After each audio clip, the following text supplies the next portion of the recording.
Hello, class. I hope this message finds you well and that you're having a great Monday, that you had a great weekend, that you had an opportunity to engage in some self-care. Let me kick off by saying I really, I'm happy that you had an opportunity to work on the mindfulness journals again.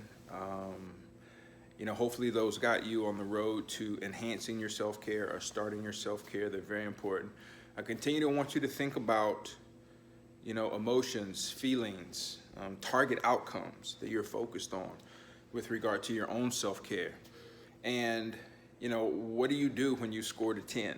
Like, what's the next thing that you can do in terms of the next couple of weeks? Do you go to an 11? Do you change methods? What do you do? The next piece I like to talk about are your genograms. Really enjoyed taking a look at them.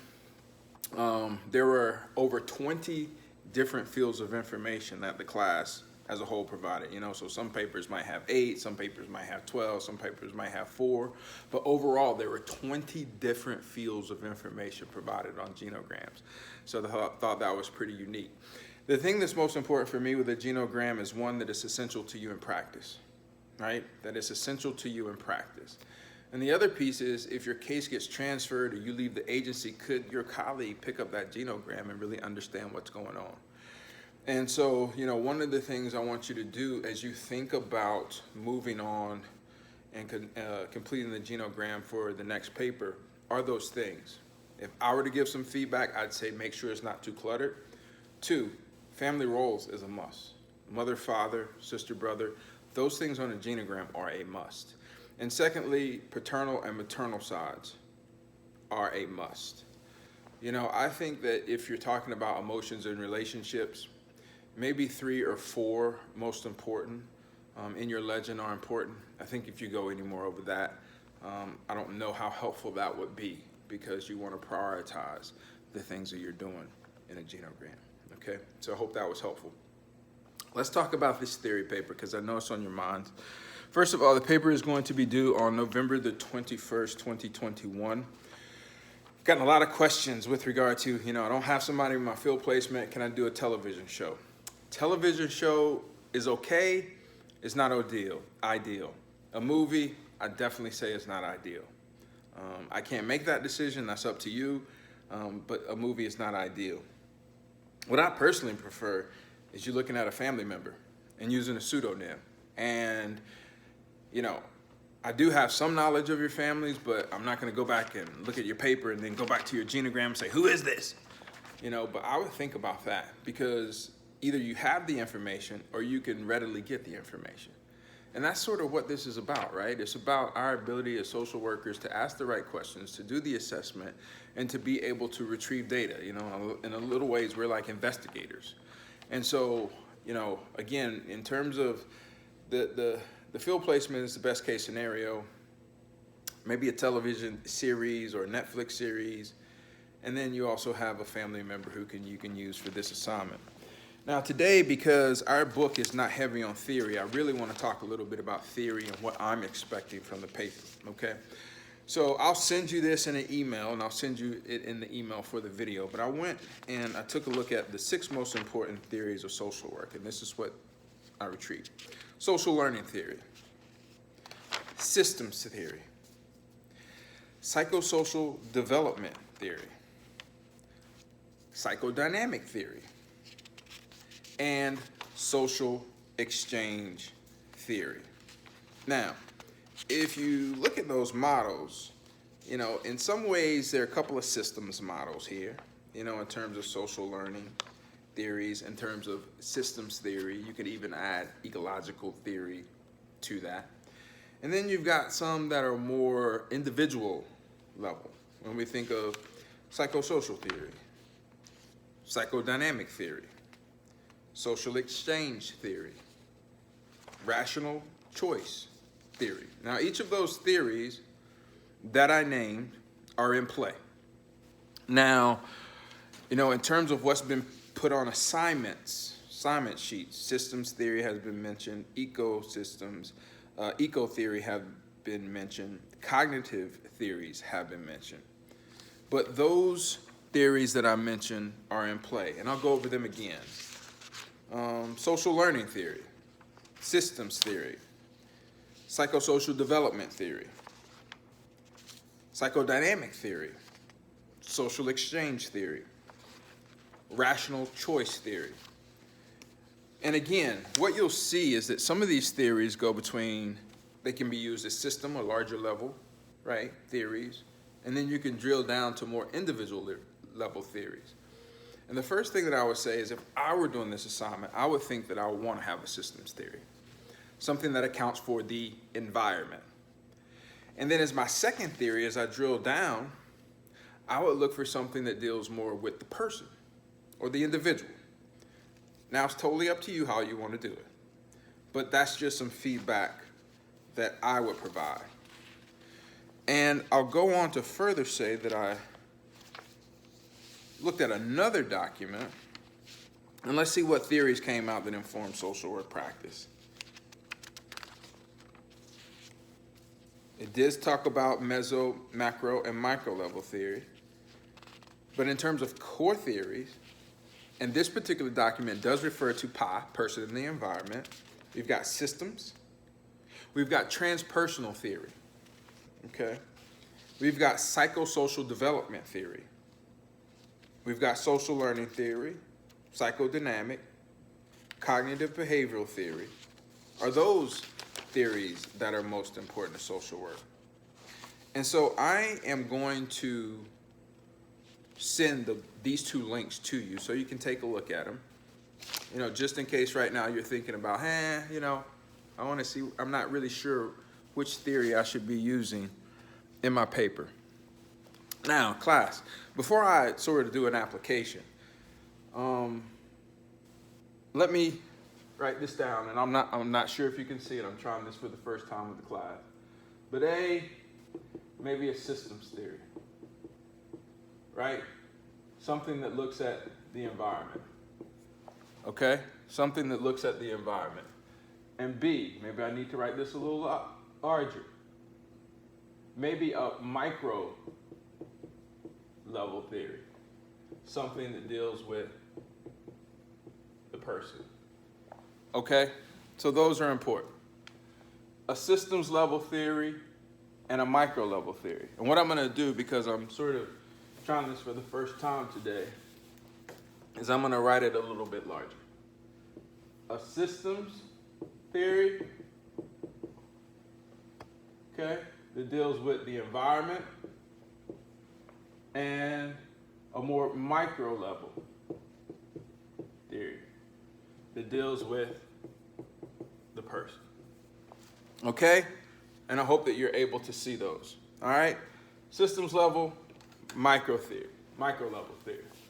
Okay, now, one of the things that I think is important, class, in working through these theories is that one, you be able to give a quick 1 or 2 line description of the theory. So, I'm not going to write this on the board, but when I think about systems theory, you know, we think about a larger system that our clients work within, okay? What we're truly thinking about with a systems theory are the products, the systems, the other factors in their ecosystem that influence their behavior, whether it's family, whether it's friends, social settings, religious structure, economic class, or home environment. Those are things that we think about in a systems theory. And so if I were starting this, you know, sort of with that first paragraph, I would write, according to, and this should be a citable piece, right? It should be cited, and it should, I don't want you, even though this is in your textbook, you might look for something a little bit more from a scholarly peer-reviewed journal explaining systems theory. And then the next important piece, and I alluded to this, or what are the important components of systems theory? Well, it's family, well, it's friends, well, it's social settings, well, it's religious structure, it's economic class. Now, here's the part that's important, class, and I hope this is the part that makes this video really worth it. What I'm looking for next is that, let's say, family, okay?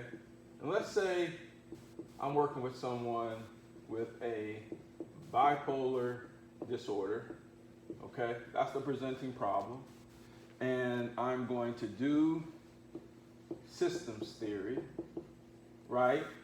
Okay, so I've got several components of systems theory that I can examine. And so I may start talking about family.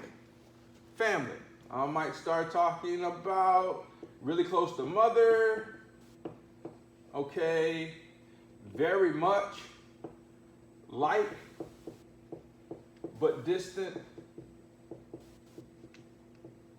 from father. Okay? So one of the things that I want to explain to you, class, is that in this paper, I am looking for you to quickly explain the theory and then take components of the theory and discuss what I refer to as evidence. Why is evidence important?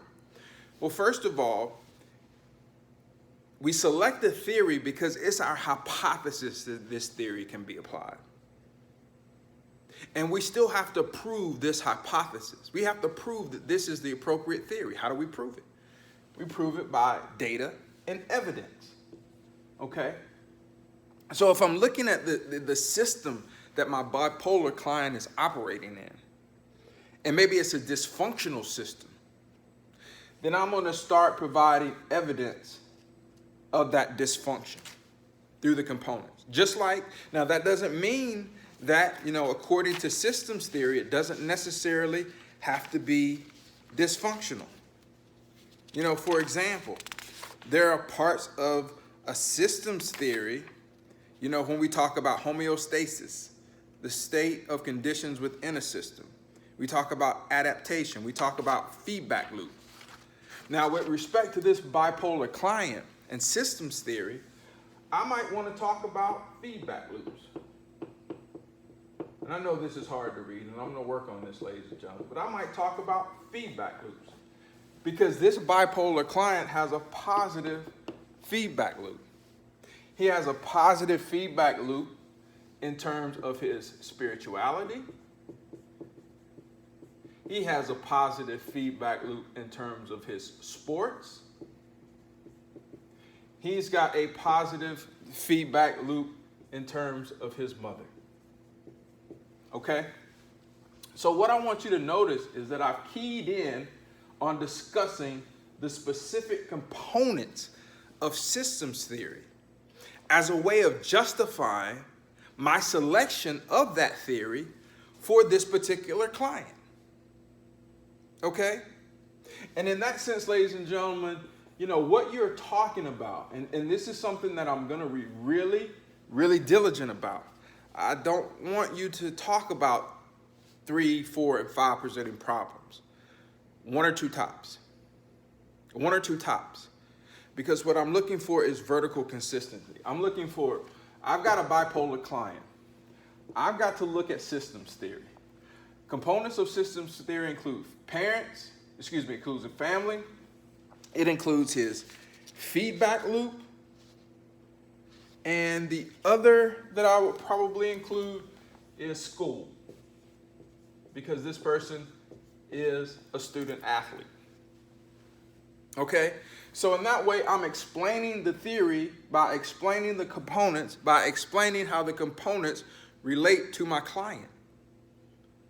And in that sense, ladies and gentlemen, once I get to the intervention part, then I'm going to be talking about, well, what do I do with family? Well, what do I do with the feedback? Well, what do I do with the school? And I'm not going to talk about the intervention in this particular video because I really want this to marinate with you. Okay? So I'm going to look at the instructions once more before I close. Apply your first chosen theory. Provide evidence, observable evidence, things that you know. Name the theory. Who created the theory? A solid citation for the theory outside this textbook. Let's get away from the textbook. Go to Google Scholar.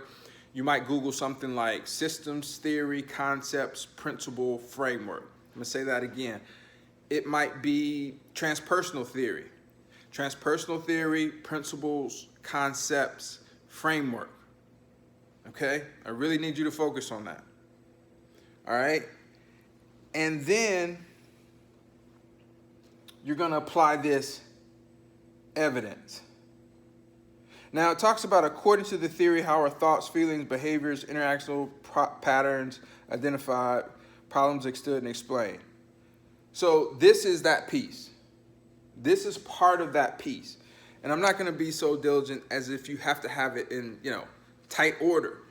But understand that according to the theory, how our thoughts, feelings, behaviors, interactional patterns, identified problems, explained and understood. You understand them through applying the concepts of the theory. All right? Now, I am going to do this once more because the systems theory is pretty broad, right? The systems theory is pretty broad. So, same bipolar client who has a bipolar disorder. And let's say, for example, I've done this overarching systems theory, right? I've done this systems piece. Now I really want to drill down, and get to the person. I've done the environment. I want to get to the person. So maybe for this particular client, I'm going to apply psychodynamic theory. Psychodynamic theory. Now again, given the theory, you can find different concepts and elements that you can apply. But here, we've got definitely feelings. We've definitely got the unconscious. We've got the conscious. Keep in mind, this client suffers from a bipolar disorder. We've got the id. We've got the ego. We've got the superego. Now, there are other concepts that are related to psychodynamic theory. Could talk about seeks pleasure, avoids pain, lacks filters. Could talk about any of those. And what I'm thinking, ladies and gentlemen, and let me be clear, you don't have to use every concept in the theory and explain it and present evidence. That's not it. I would say if you can get 4, 5, 3 to 5, and provide 2 or 3 pieces of evidence for them a piece, you're doing great. Because one of the reasons that I'm doing this, as a practitioner, one of the things that I notice, especially with the young people that I supervise or the students that I supervise, is that they jump to conclusions. They jump to conclusions. They don't even have a theoretical foundation. Ladies and gentlemen, we've got to add a little less art and a little more evidence-based practice theory to our profession. We have to quit going on our hunches and really have it rooted in theory and evidence-based practice. And so here, I might talk about his unconscious, right? Because from my perspective, as a practitioner, when I think about hallucinations, when I think about auditory, a client hearing voices, all right, when I think about the delusions, I think about the unconscious, okay? A lot of times my client talks about when they're off meds. I consider that when they're most conscious, okay? When we talk about the id, the pleasure, he's not histrionic, but he does talk about sex a lot. He's an athlete. He's a college, young kid, athlete, okay? But he also talks about his ego when he is off his meds, how he feels taken advantage of. So you see, what I'm doing, ladies and gentlemen, is I'm simply going and taking each one of these concepts and finding data based on my interaction with the client to support the use of the theory. That's it. This isn't rocket science. I'm not asking you to do a manifesto. I'm simply saying, get the concept, name your theory, get the concepts that you think you've got data for, provide the data for it. Now, the last thing I'll say, ladies and gentlemen, I know I said that before, is that if you decide, theories have to build on one another, right? So I don't want to select 2 of the same theories that are similar. Let's say my systems theory is deficient? You know, can some of the attributes of my second theory help me with that? Maybe, maybe not. But one thing has to be for certain, ladies and gentlemen, and that's that these theories have to match up with the interventions. So I'm gonna give you some advice. You can also Google appropriate interventions for these theories, right? So if I was using cognitive behavioral theory, for example, that's an easy one because we've got DBT, we've got CBT. But let's say I was using transpersonal theory. I could actually Google and look what is the appropriate intervention for transpersonal theory. But I'm not going to talk about the interventions. What I wanted to do is try and set you on the right path for what I'm looking for and what I think is going to help you as a practitioner in terms of doing this theory work. It's part theory, it's part practice. Okay? I just want to check my notes and make sure that I've covered everything. I am going to send you the links to these 6 important theories of social work. You are welcome to use others. Feel free to bounce it off me if you like. I've talked about naming. I've talked about data. I've talked about my view in terms of making sure that your theories complement one another, that they complement one another. Okay? You can do micro, but have them complement. You can do macro, have them complement one another. And then it's critical, again, as we move on to talk about interventions next week, that your theories match up with your interventions. Just a couple of notes. Subject headings are required. Okay? Theory 1, Theory 2. If you want to even have, you know, a paragraph with the definition of the theory, and then you want to have a paragraph with the components of the theory, and then you want to start to have component data. Word documents are required. Now, here's an important point, and I promise you this is the last thing I'm going to say. Compare and contrast. I would like to see a subheading under compare and contrast, and then you have a section on comparison, and then you have a section on contrast, and those two be separated by paragraphs and be very clear. I'm not as concerned about the limitations, but I am concerned about your ability to compare and contrast these theories. And again, it goes back to something that I said earlier. In comparing them, you can talk about how they're complementary. In contrasting them, you can talk about how one builds or supplements the other. All right? There should be a minimum of 8 references for this paper, excluding the book. I would prefer that you go to Google Scholar or call Kathy Butler and get peer-reviewed work. This will be different from the research work that you're normally probably accustomed to seeing, and this will be more of conceptual papers. So I would sort of, you know, Google psychodynamic theory and framework, psychodynamic theory, explanation, psychodynamic theory. You're looking for conceptual papers, not peer-reviewed papers. All right. I really, really hope this was helpful. Let me close with saying this. I'll give you a story. In a class that I taught not too long ago, you know, it was online class, and, you know, I did much of what I do now, weekly videos, et cetera, et cetera. You know, there was a group of students. It was like a discussion group like we have. And there was an assignment, and they started talking about the assignment. And as opposed to them coming to me to talk about the assignment, they talked amongst themselves. Now, why they decide not to come talk to me, that's their decision. But unfortunately, almost everybody in that group got the same grade, and it wasn't a good one.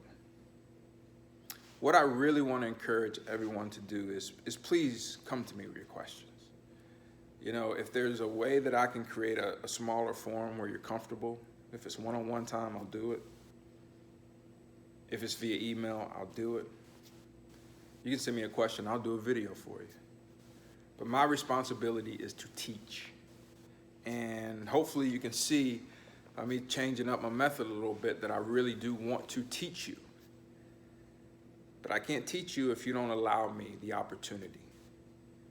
I'm going to encourage you, Lean on your classmates for support. That's appropriate. I did it when I was in grad school. I did it with my PhD.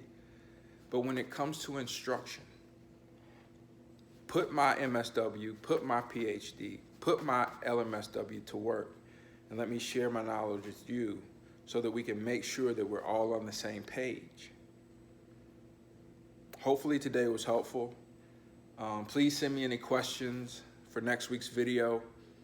And foremost, I hope you have a great week and have a great evening.